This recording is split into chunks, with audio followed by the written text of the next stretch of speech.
नमस्कार मित्रों, आप सभी का स्वागत है आज की प्रेस वार्ता में। विलंब के लिए क्षमा चाहते हैं, पर एक महत्वपूर्ण मुद्दा है और आप सब परिचित हैं मुद्दे से। पिछले कुछ दिनों से उत्तराखंड में राजनीतिक अस्थिरता की स्थिति बनी हुई थी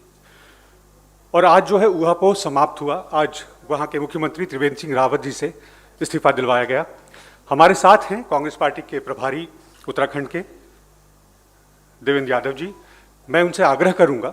कि वो कांग्रेस पार्टी की प्रतिक्रिया दें। नमस्कार साथियों, जैसा कि प्रणव जी ने कहा, एक बहुत ही महत्वपूर्ण मुद्दा जो पिछले कई दिनों से लगातार चर्चा में है और आज उसका पटाक्षेप हुआ है मुख्यमंत्री त्रिवेंद्र सिंह रावत जी के इस्तीफे के साथ। मैं समझता हूं कि ये पूरी तरीके से 4 साल जो उत्तराखंड की सरकार रही उसके दौरान हुए भ्रष्टाचार और उसकी नाकामियों पर पर्दा डालने की एक नाकाम कोशिश है। ये जैसा कि हम जानते हैं, ये वही सरकार है जिसके समय में आज से मात्र 4 महीने पहले माननीय हाई कोर्ट नैनीताल ने एक ऐतिहासिक फैसला देते हुए उस समय के वर्तमान मुख्यमंत्री त्रिवेंद्र रावत के खिलाफ भ्रष्टाचार के मुद्दे को लेकर सीबीआई इंक्वायरी की जांच के आदेश दिए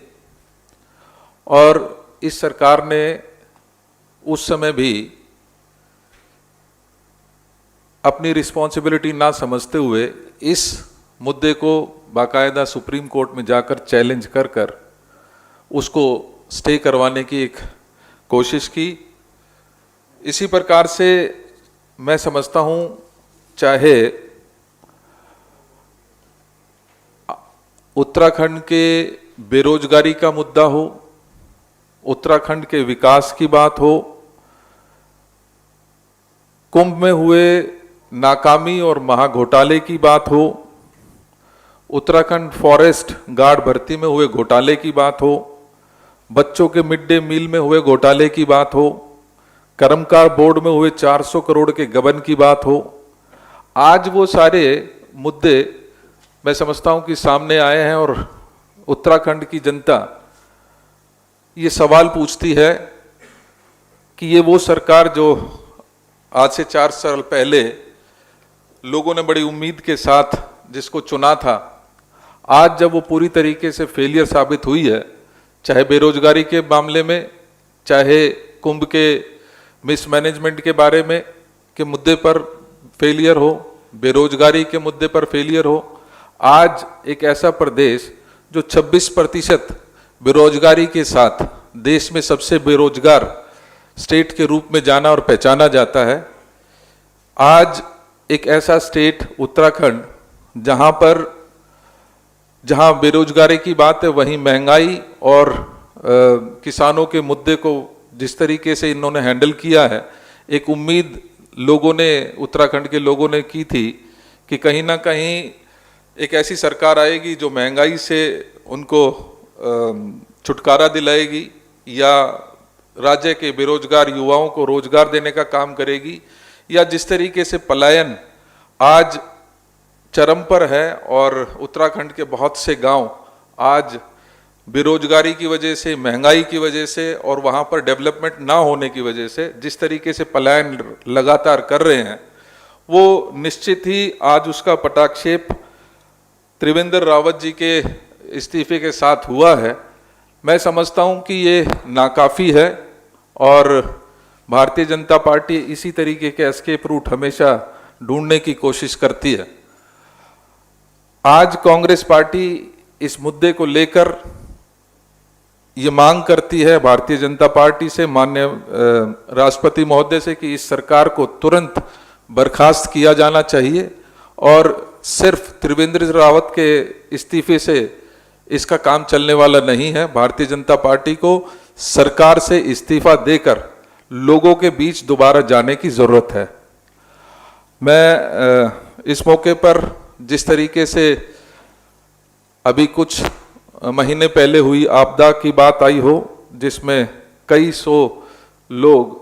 अपनी जान गंवा बैठे, जिस तरीके से ये सारा मुद्दा हैंडल किया गया, ये भी एक बड़ी नाकामी के रूप में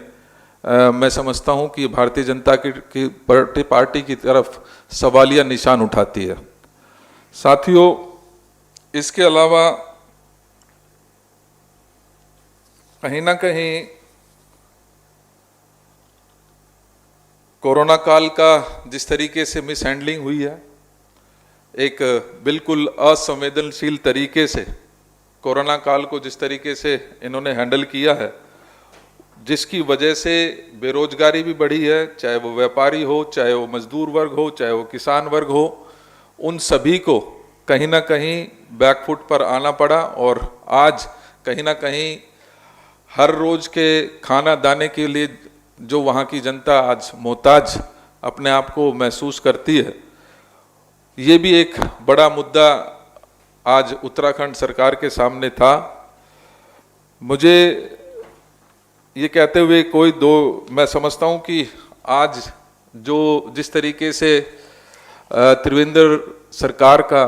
जी का इस्तीफा लिया गया है, मैं समझता हूँ कि इससे ये स्पष्ट हो जाता है कि भारतीय जनता पार्टी ने ये माना है कि पिछले 4 सालों में उन्होंने सिवाय भ्रष्टाचार के क्षेत्र की जनता के लिए, क्षेत्र के डेवलपमेंट के लिए किसी भी प्रकार का कोई काम नहीं किया है। लिहाजा आज हमारी कांग्रेस पार्टी का ये सवाल भी है और ये डिमांड भी है कि इस त्रिवेंद्र के अलावा मैं समझता हूं कि आज सरकार को इस्तीफा देना चाहिए और राष्ट्रपति महोदय को इसका संज्ञान लेते हुए वहां पर जिस तरीके से बेरोजगारी और लोगों की परेशानियों को समझते हुए एक जो सरकार चुनी थी उसको तुरंत बर्खास्त किया जाना चाहिए।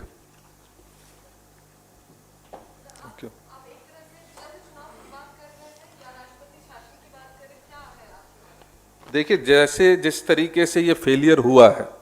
और भारतीय जनता पार्टी ने ये माना है कि सिवाय भ्रष्टाचार के वहां पर कुछ हुआ नहीं, जिसका परिणाम त्रिवेंद्र रावत के रेजिग्नेशन के रूप में आज हमारे सामने आया है। निश्चित ही क्षेत्र की जनता ये चाहती है, क्षेत्र की जनता ये उम्मीद करेगी कि राष्ट्रपति महोदय इसके ऊपर संज्ञान लें, इस सरकार को तुरंत बर्खास्त करके वहां पर चाहे राष्ट्रपति शासन लागू करके जल्द से जल्द चुनाव करवाए जाने चाहिए। निश्चित ही तैयार है। हम हर बूथ लेवल पर हमारे कार्यकर्ता, हमारे लोग आज जिस तरीके जो नाकामियां इस सरकार की रही हैं उसका जवाब देने के लिए पूरी तरीके से तैयार है।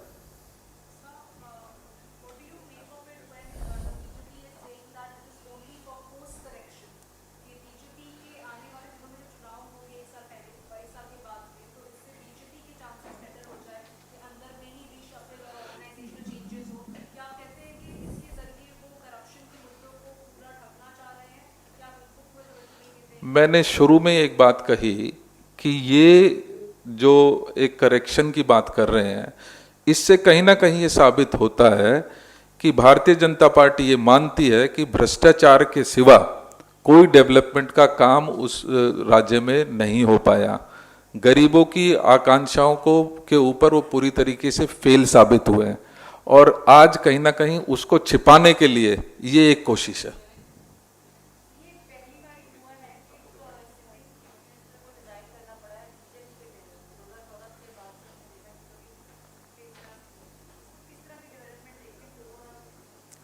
ओवरऑल सिचुएशन बिल्कुल स्पष्ट है। जैसा मैं बार बार कह रहा हूं कि ये स्पष्ट दर्शाता है और ये दिखाता है कि ये सरकार पूरी तरीके से फेलियर थी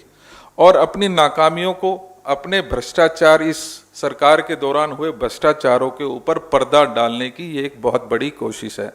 जो जनता आज पूरी तरीके से समझ चुकी है, जान चुकी है और इसका जवाब जब भी चुनाव होंगे लोग उसके लिए तैयार बैठे।